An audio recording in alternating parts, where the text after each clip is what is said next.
kumb küünelakk on praegu moodsam, kas see minu punane või see sinu sinine? Minu sinine ikka.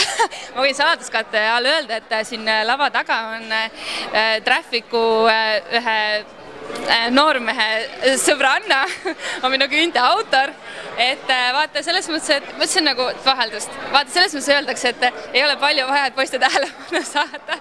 Kes teeb punased huuled, kes värvib blondiks on ja et ma arvan, et Koit on juba harjunud sellega, et mulle natuke meeldivad sellised kiiksuga asjad, et nagu näha ka sinu puhul toimus. Räägi mulle, mis järgmisel aastal on meigis moes?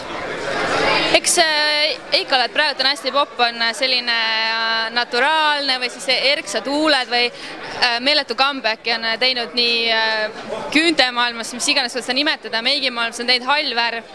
Sellised ongi sellised erksad, ei ole lilla kuskile kaotanud täpselt puhas sinine, meresinine on ikka olnud in, et ega selles mõttes, et need trendid tulevad ring-ringil tagasi jälle. Et see ongi see, et pigem nagu leida enda jaoks see, mis sinule sobib, et tegelikult kõik on võimalik sobima panna, et ei ole sellist asja, et issand jumal, et mulle ei sobi see värv või mulle ei sobi see värv, et alati on võimalik oma mingi touchiga need asjad nagu toimima panna. No kui kiiresti sa endale ise sellise peomeigi teed? Selle koha, et ma olen tegelikult väga laisk, et kui sa hommikus, või noh, selles enamus ajast ma veedan ikkagi tööpostil hetkel, et siis sa enda jaoks on juba välja kujunud sellised nipid, kuidas sa võimalikult kiiresti kõik asjad saad, et no ma arvan, et 10-15 minutit, mitte rohkem. Väga hea, bravo, aitäh sulle! Palun!